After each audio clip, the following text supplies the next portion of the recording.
meningkatkan akselerasi vaksinasi booster. Kapolda Gorontalo Irjen Pol Dr. Ahmad Wiyagus SIK, MSI, ikuti Zoom meeting bersama Kapolri Jenderal Listio Sigit Prabowo MSI, dalam menjelang bulan suci Ramadan Sabtu tanggal 12 Maret tahun 2022.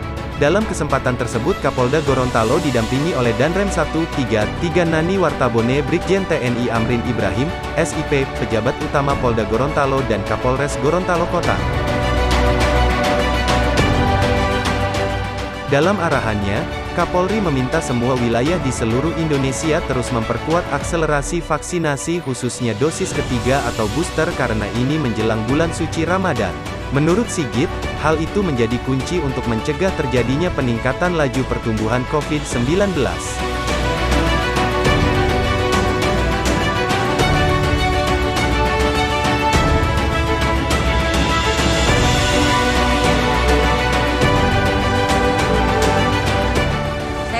Saya mengucapkan terima kasih kepada Polda Gorontalo yang telah melaksanakan vaksinasi dan pembagian bansos. Terima kasih.